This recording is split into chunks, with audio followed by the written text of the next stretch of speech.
Assalamualaikum warahmatullahi wabarakatuh. Nahmaduhu wa nasta'inu wa nastaghfiruh wa na'udzubillahi min sururi anfusina wa min sayyiati a'malina. May yahdihillahu fala mudhillalah wa man yudlil fala hadiyalah. Asyhadu an la ilaha illallah wa asyhadu anna Muhammadan abduhu wa rasuluh. Allahumma sholli ala sayyidina Muhammad wa ala alihi wa ashabihi wassalam. Bapak Ibu yang saya cintai, berbahagia kita bertemu di tempat ini. Dan tentunya kita bersyukur bahwa pada sore hari ini kita diberi kesehatan. Kita bisa bernafas tanpa harus menggunakan alat bantu. Kita bisa berjalan tanpa menggunakan alat bantu. Bersyukurlah kita, dan kemudian kita juga bersyukur atas iman dan Islam yang ada di dalam diri kita, yang syariatnya dibawakan oleh Rasulullah SAW. Bapak Ibu yang saya cintai, saya akan menyampaikan sedikit saja. Kita mulai bagaimana langkah sesudah Idul Fitri nanti yang harus kita lakukan agar 1 bulan ini di mana kita mencuci diri, mencuci hati, mencuci pikiran. Setelah 11 bulan kita berenang dalam kehidupan. Bismillahirrahmanirrahim. Wallahu akhrajakum min butuni ummahatikum la ta'lamuna say'a wa ja'ala lakumus sam'a wal absara wal af'idata la'alakum tashkurun. Surat An-Nahl ayat ke-78 ini mengatakan, Allah mengeluarkan kalian dari perut ibu kalian dalam keadaan tidak mengetahui suatu apapun, dan Dia memberi kalian pendengaran, penglihatan, dan hati agar kalian bersyukur. Surat yang pendek ini mencoba mengajak kita kembali saat kita berada di dalam perut ibu kita. Bayangkan 9 bulan ibu kita susah untuk tidur telungkup maksudnya. 9 bulan kemana-mana dia pergi harus kita ini dibawa di dalam perut. Dan kemudian ketika kita dilahirkan dengan segala jerih payahnya, yang tidak jarang seorang ibu sampai bisa menghembuskan napasnya karena begitu banyak darah yang harus dikeluarkan. Dan setelah itu pula ibu kita lah yang pertama kali memberikan susu kepada kita. 2 tahun lamanya kita dipelihara, dan kemudian diberi makan, dimandikan, dibesarkan, disekolahkan, sampai kita bisa bekerja seperti di tempat ini. Dan kini pun kita sudah memiliki anak dan mungkin bahkan memiliki cucu. Sadarkah kita bahwa betapa besar pengorbanan ibu kita ini? Dan kita bersyukur pula bahwa pada sore hari ini kita bisa duduk bersama dalam keadaan sehat. Oleh karena itu, ya Allah ya Rabbi, bersyukurlah kita terus. Allah yang telah memberi rahmat kepada diri kita ini, dan kemudian Rasul yang telah membawakan agama Islam kepada kita, dan tentunya tadi orang tua kita yang mengandung kita, melahirkan, membesarkan, mendidik, dan menjaga kita, tidak boleh pernah kita lupakan. Nanti insya Allah pada saat Idul Fitri, dimanapun dia berada, sesulit apapun posisi kita, usahakan untuk kita temui. Kalau tidak bisa di hari hanya, bisa sebelumnya atau sesudahnya.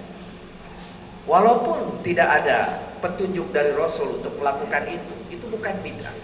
Tetapi itu ada sebuah kerinduan yang mendalam kepada orang tua kita, kepada tanah kelahiran kita, kepada keluarga kita yang ditinggalkan di daerah sana. Oleh karena itu yang disebut mudik di bangsa Indonesia, walaupun tidak ada contohnya dari Rasul, itu adalah sebuah tindakan yang baik. Lakukanlah, usahakanlah.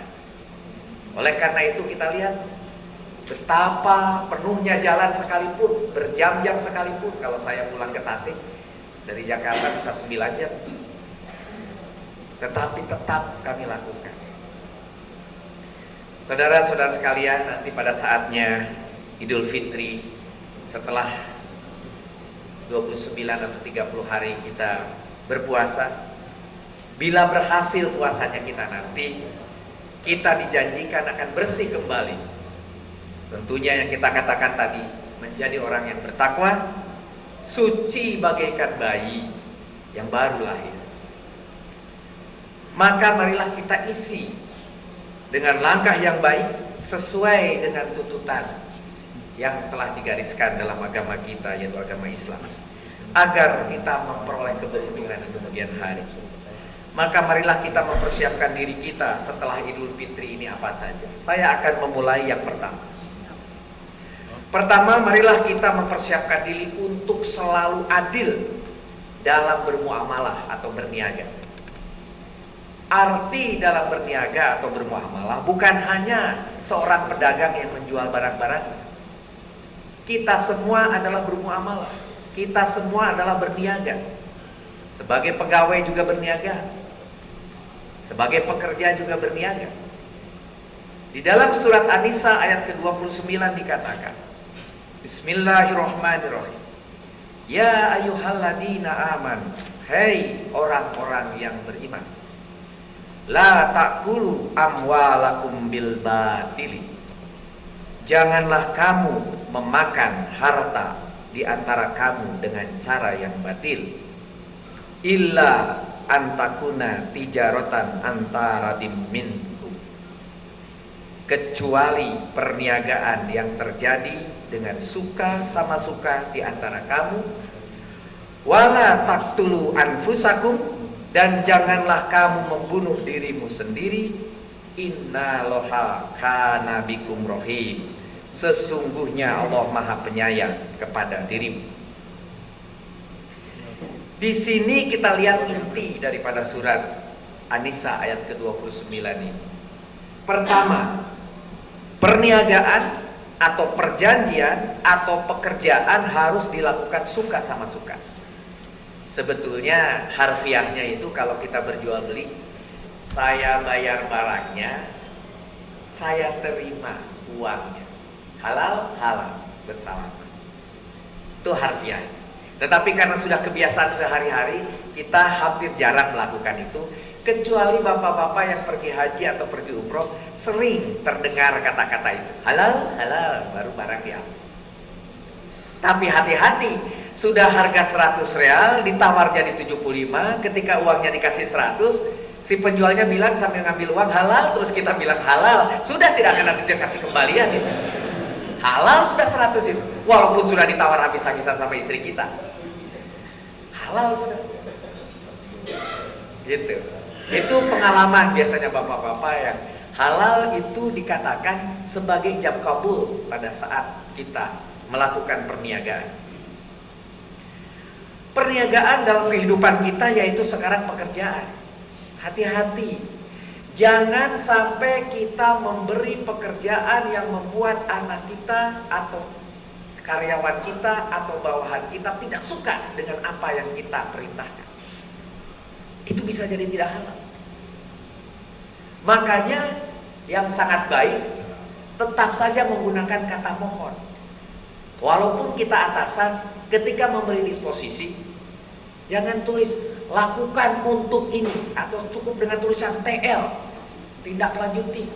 Jangan, tulislah mohon lakukan dengan baik, mohon hubungi si A, mohon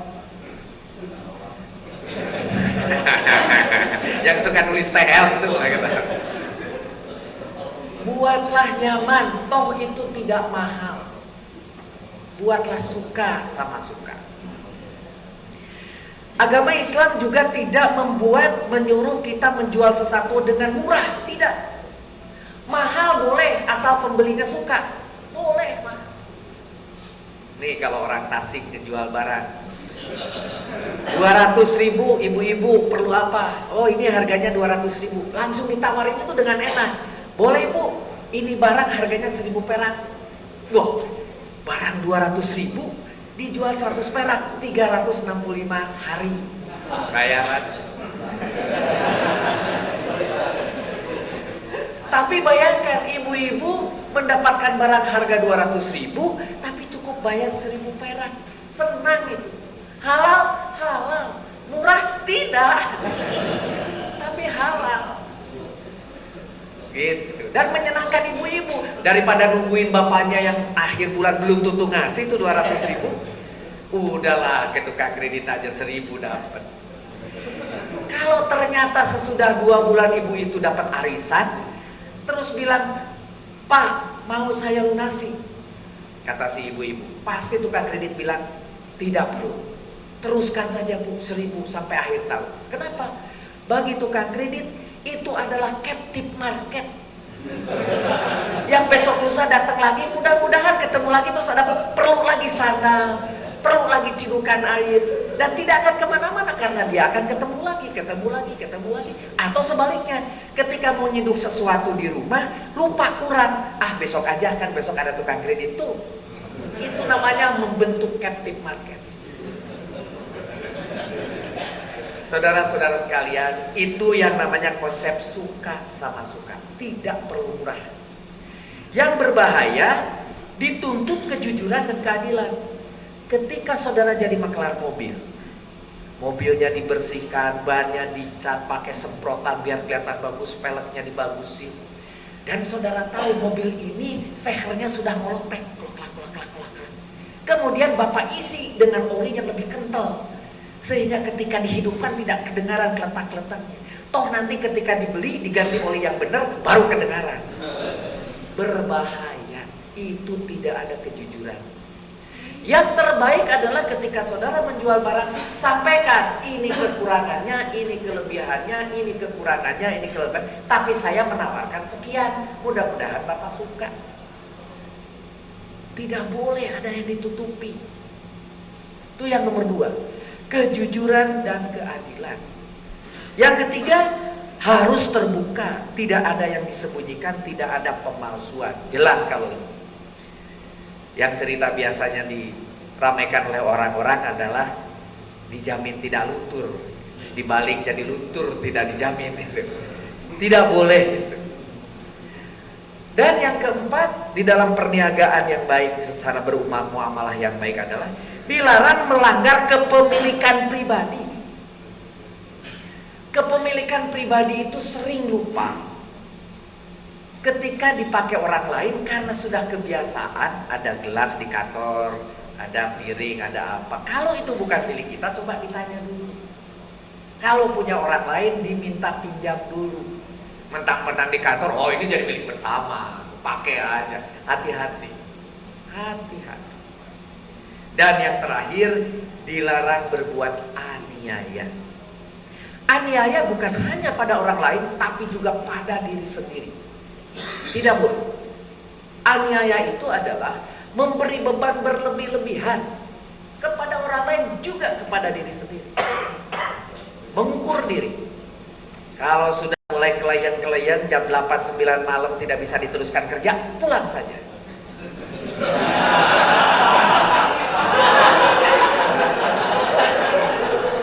Termasuk aniaya itu.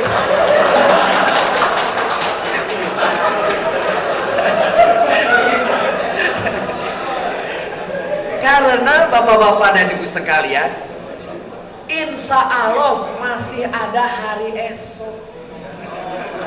Insya Allah. Waduh, banyak pendukungnya. Dari pengalaman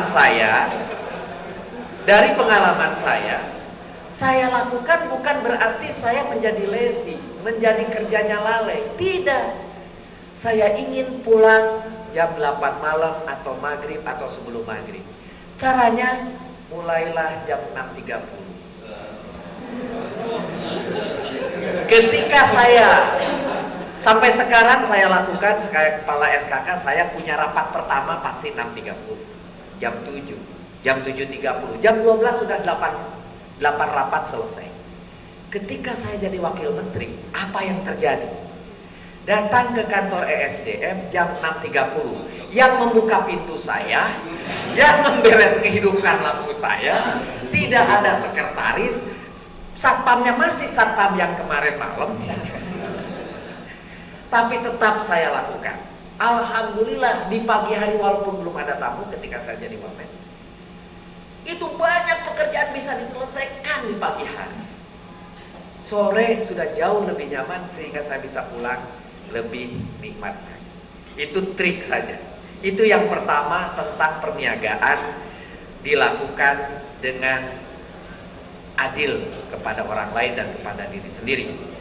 Yang kedua, jangan lupakan sesama. Ini yang paling penting juga. Jangan lupakan sesama. Dalam sebuah hikayat, kaum Bani Israel suatu kali mendatangi Musa. Saya bacakan. Wahai Musa, kami ingin mengundang Tuhan untuk menghadiri jamuan makan kami. Bicaralah kepada Tuhan supaya Dia berkenan menerima undangan kami. Dengan marah Musa menjawab, tidakkah kamu tahu bahwa Tuhan tidak memerlukan makanan? Tetapi ketika Musa menaiki bukit Sinai, Tuhan berkata kepadanya, kenapa tidak engkau sampaikan kepadaku undangan itu? Hamba-hambaku telah mengundang aku. Katakan kepada mereka, aku akan datang pada pesta mereka Jumat petang. Musa menyampaikan sabda Tuhan itu kepada umatnya. Berhari-hari mereka sibuk mempersiapkan pesta itu. Pada Jumat sore, seorang tua tiba dalam keadaan lelah dari perjalanan jauh. Dia berkata, saya lapar sekali, katanya kepada Musa. Berilah aku makanan. Musa berkata, sabarlah, Tuhan Rabbul Alamin akan datang. Ambillah ember ini dan bawalah air ke sini. Kamu harus memberikan bantuan. Orang tua itu membawa air dan sekali lagi meminta makanan. Tapi tak seorang pun memberikan makanan sebelum Tuhan datang.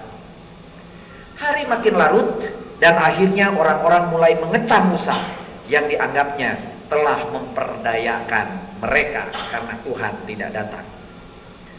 Musa menaiki bukit Sinai dan berkata, Tuhanku, saya sudah dipermalukan di hadapan setiap orang karena engkau tidak datang seperti yang engkau janjikan. Tuhan menjawab, aku sudah datang. Aku telah menemui kamu langsung. Bahkan ketika aku bicara kepadamu bahwa aku lapar, kau menyuruh aku mengambil air. Sekali lagi aku minta dan sekali lagi engkau menyuruhku pergi. Baik kamu maupun umatmu tidak ada yang menyambutku dengan penghormatan.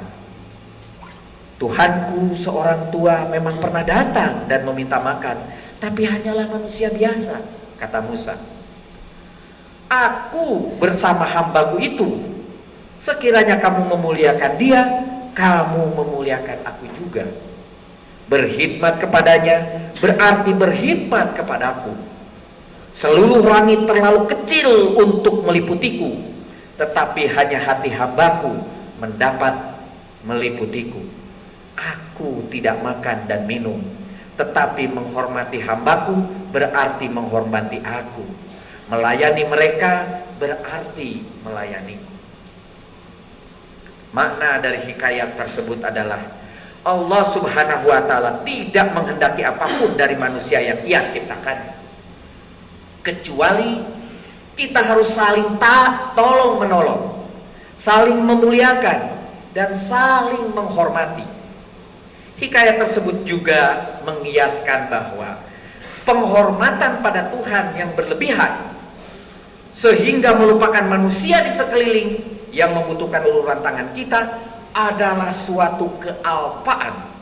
Dan lebih eksplisit lagi bahwa belum kita lakukan kebaikan itu karena hablum minanas, di antara kita dengan derajat yang tidak lebih rendah dari hablum minallah, dari ibadah ritual lain. Oleh karena itu hablum minanas tidak menjadi lebih rendah dari hablum minallah. Malah di dalam sebuah hadis menempatkan membantu manusia jauh lebih disukai Allah Subhanahu wa taala 1000 malam itikaf di masjid. Saudara tahu betapa besarnya orang yang punya pahala ketika itikaf di masjid, apalagi bulan Ramadan. Tetapi Allah mengatakan 1000 kali daripada bermalam itikaf di masjid itu adalah ketika membantu manusia lain.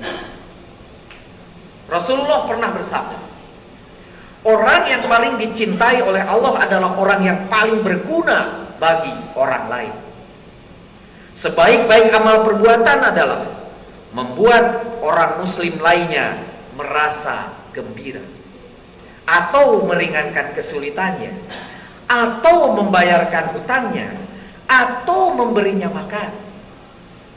Bayangkan kalau ada teman kita punya hutang terus kita yang lunasi, ada teman kita yang belum makan kita bayari makanannya, ternyata itu jauh lebih dicintai Allah daripada beriktikaf di masjid.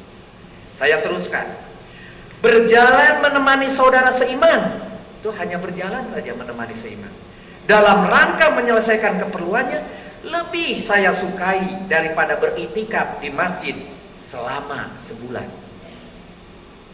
Beriktikaf di masjid selama sebulan, ini cukup kita menemani saudara kita lagi mengalami menyelesaikan kebutuhan. Barang siapa mampu menahan amarahnya, Allah Subhanahu wa taala akan menutup auratnya. Barang siapa mampu menahan amarah yang mestinya dapat ia lampiaskan, maka Allah akan mengisi hatinya dengan keriduan di hari kiamat. Menahan amarah ternyata selain juga menutup aurat, juga dia telah disiapkan jalan yang baik di akhirat kelak. Menahan amarah yang sekarang kita coba di bulan puasa itu pun tentunya akan jauh di bawah, lebih baik lagi nanti 11 bulan dalam kehidupan keseharian. Dan barang siapa berjalan bersama saudara seiman dalam sebuah keperluan sehingga keperluannya itu terpenuhi, maka Allah akan mengokohkan kakinya pada hari di mana semua kaki tergelincir. Adalah jangan lupakan sesama di sekeliling kita. Yang ketiga, ini lari ke diri kita. Mari kita bertawadu, jangan sombong. Mari kita bertawadu, jangan sombong ini karena diartikan tawadu, tidak takabur atau tidak sombong ini adalah sebetulnya ketika kita merendahkan orang lain dan sombong pada kemampuan diri sendiri. Jangan membeda-bedakan orang lain, apakah dia jabatannya tinggi, jabatannya rendah, atasan atau bawahan, karena hanya orang yang bertakwalah yang paling baik di mata Allah Subhanahu wa taala. Mari kita lihat di dalam surat Ali Imran ayat ke-133 sampai 134. Untuk orang-orang yang bertakwa, yaitu orang-orang yang menafkahkan hartanya baik di waktu lapang maupun sempit, dan orang-orang yang menahan amarahnya dan memaafkan kesalahan orang, Allah menyukai orang-orang yang berbuat kebajikan. Diteruskan, disambung dengan sebuah hadis Abu Daud dari Abu Hurairah radhiyallahu anhu. Ia berkata bahwa ada seorang laki-laki yang datang kepada Rasulullah Shallallahu Alaihi Wasallam lalu berkata, "Ya Rasulullah, sesungguhnya saya adalah orang yang suka keindahan, dan saya telah diberi oleh Allah keindahan itu seperti yang engkau saksikan. Sampai-sampai saya tidak suka kalau ada orang yang melebihi saya, meskipun hanya berupa sandal jepit. Apakah ini termasuk sifat sombong?" Rasulullah menjawab, "Tidak. Sesungguhnya yang dimaksud sifat sombong adalah menolak kebenaran dan meremehkan orang lain." Coba kita cermati. Kalau ada orang menuliskan kurikulum vitae, saya bisa A, saya bisa E, saya bisa mampu A, B, C, D, itu bukanlah sombong. Ketika orang ditulis di koran, orang ini bagus, orang ini itu, ketika diwawancara, ketika dibuat di dalam sebuah majalah, itu semua bukan sombong. Yang sombong adalah justru yang sangat sederhana. Ketika orang melakukan sesuatu, kita tidak mengatakan baik, kita tidak mengiyakan, kita tidak mengapresiasi, malah kita mencibirnya. Itu adalah sombong. Saya ulangi bahwa kesombongan itu sangat ringan ketika kita tidak menerima kebaikan orang lain. Itu sombong. Hati-hati di dalam kehidupan kita bekerja mengatakan, walaupun mungkin dalam hati kita dia masih ada kekurangan, tapi mari ukur dari dirinya. Ketika anak buah kita melakukan pekerjaan, kita terima apa adanya. Kalau kurang, perbaikilah. Kalau memang saudara sebagai atasan yang baik dan memang lebih mengerti dari bawahannya, tidak perlu balik dengan marah-marah. Atau malah lebih baik lagi kita katakan, pekerjaanmu bagus, tapi mohon maaf saya akan tambahkan, saya sempurnakan. Pekerjaanmu cukup, saya akan tambahkan.